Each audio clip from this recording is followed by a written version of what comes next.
Hey guys, today I'm looking at God of War, the original. So this game was, very much seen as the go-to standard for a lot of action games. Really been surprised by a lot of different games that have been inspired by this, by everything from Dante's Inferno to Near Gestalt. And it's something that I've never honestly really clicked with. I've never gotten how this kind of fighting game actually has inspired a lot of other ones, but apparently it has. So regardless of all of that, I guess I just wanted to go in and talk about it. I personally don't really like the God of War series. Kratos, he's a very iconic character, but his entire thing is that because the gods betrayed him, he's just going to murder all of them. Never really resonated with me. All that being said, though, I think the story and Kratos' motivations are a lot more tragic and clear in this game, essentially where, he has his family and the gods end up tricking him into slaughtering them, essentially, and the only way out is, servitude to the gods, essentially. And so it makes sense why Kratos is angry, but I just never really enjoyed the whole just destructive aspect of Kratos. It's not like he's fighting for any good or righteous cause. He's fighting just because he's mad, and apparently that resonated with a lot of young men when this game came out. Regardless of that, the gameplay is pretty it's pretty decent, pretty easy to learn. Basically, you use your square for your light attacks, triangle for your heavy attacks, and you use those two in combination to do a series of really cool different things, while circle is kind of your grab, and you use that to essentially grab weaker enemies, to maybe do a quick time action on a boss and other things like that. Throughout the game, Kratos will also get a series of different upgrades that he can use as different weapons, like the Gorgon's head and other things like that. Of course, Kratos can double jump using the X button, and most of the enemies you fight are things like Gorgons and Harpies and Medusas, and all the kind of creatures from Greek lore.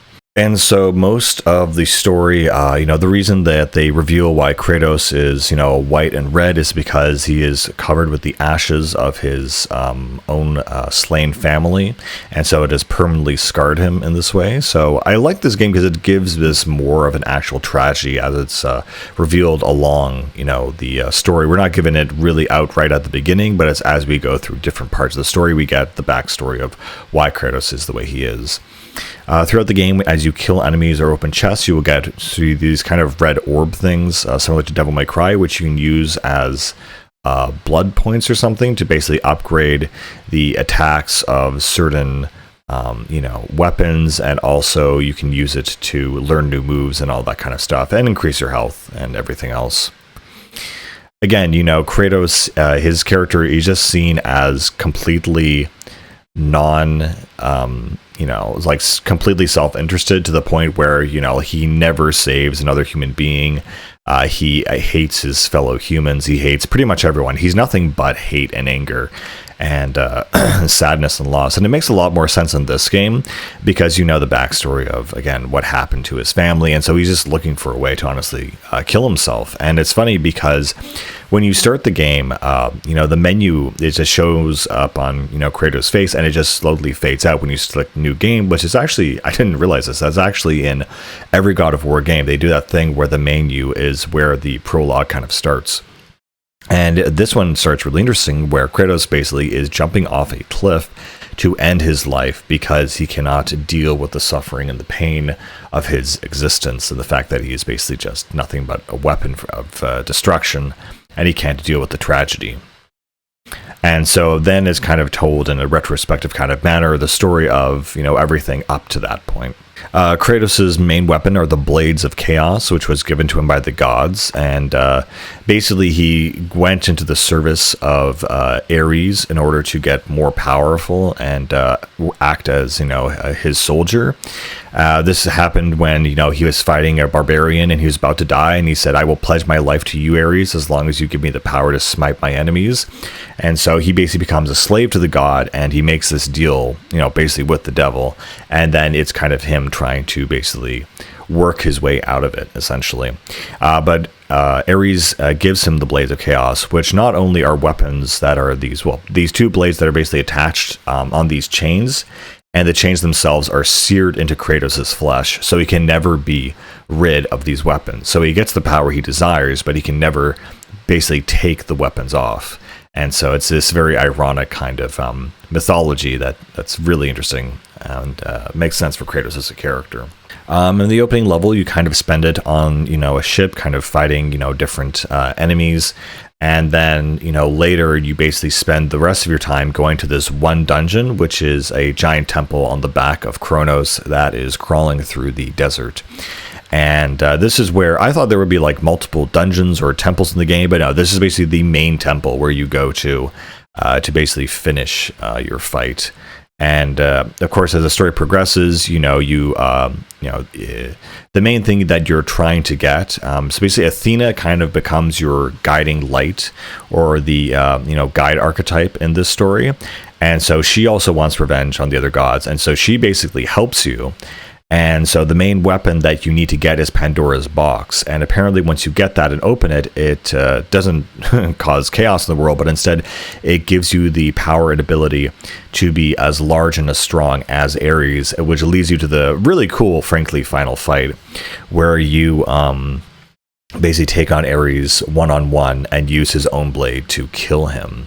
And so basically after you kill the god of war, you become the god of war, and it becomes this whole cool cutscene where it's like every conflict in human history, from the Greek and Roman wars to World War I and II, Kratos kind of presides over them and kind of is the main deity residing over this concept. It's really funny, though, because, of course, in the sequels, that immediately is thrown out the window, where Kratos is immediately dethroned, and then eventually, something happens to him. So he's obviously not the god of war forever, but he is in this context. One funny thing I know in the developer diary, if you look at the options of the game, the Gorgon, I believe it's called, or the kind of ogre guy, or the Cyclops rather, with one eye, he basically was originally modeled with just a penis. There is surprisingly nudity in this game. There are CG woman's breasts in the beginning to definitely entice the player, and but yeah, no, apparently the ogre, or the Cyclops rather, originally had a penis, and they said they had to cut it from the final product, and I just find that was very funny from the notes in the actual developer diary. Again, God of War was a PlayStation exclusive for a long time, so Kratos is very much seen as the main kind of character associated with PlayStation. It's funny, in my previous review on Soul Calibur, I was thinking about characters that they should have done instead of Heihachi, and I think Kratos in Soul Calibur would have been a really interesting cool addition. But anyway, before you get to Ares and Pandora's box, you need to go through a bunch of trials first. You get 4 different kinds of devices that you use to basically navigate the different parts of the temple and of the game, and you use them all to kind of do a moderate amount of puzzle solving, and then that's divided by combat, and then that cycle loops around until eventually you beat the game. And Athena kind of becomes your guiding hand and helps you through your trials and tribulations. There's also a bit of platforming involved in moving boxes and being able to basically, get into the right position and get into the right, pull the right switch and stuff like that. And of course, finally, the last thing is if you click in both of the sticks, Kratos has his kind of Spartan power, where he's able to basically, have this super mode, basically. And he's able to essentially just do a lot of damage. I think what I really appreciate about this game is actually Ares' design. How do you actually just do a god without just a guy in a toga? And they have this whole thing where he has this long red flaming beard. And I always thought that was really cool that it has that almost mythological quality to it, as it should, where the actual elements compose what the gods are made of. And unfortunately, that's not something we'd seen a lot of other god designs in this game, but it was pretty cool for the time. But yeah, there's not much else to say about this game except there's certain swimming sections that are pretty annoying. You're gonna have to fight a whole variety of different mythological creatures, and there's a lot of quick time events. I think now that I think about it, the quick time events in this game are actually fairly new. That was a new mechanic that people hadn't seen before. And so I guess there's that. That shows how new this kind of gameplay thing is, and now it's very like common to us. But at the time, it was actually pretty new. I found that the QuickTime events where you had to use like the control stick were incredibly frustrating, and sometimes it didn't quite register. Like, do I go from the bottom around or the side around? And it's not good enough. But yeah. Anyway, that's all pretty much I have to say for this game. Again, it's an okay game. I just don't like Kratos as a character, and he's much more interesting in obviously the reboot. But this is kind of where he came from, and this game was very popular as an action game back in the day, so I felt obliged to play it. And again, it's okay, but I've never really felt like I was getting exposed to, actual Greek mythology, besides just the basic, things that everyone already knows. And yeah, it's okay, I guess. Anyway, with all that being said, I'll see you guys later. Bye.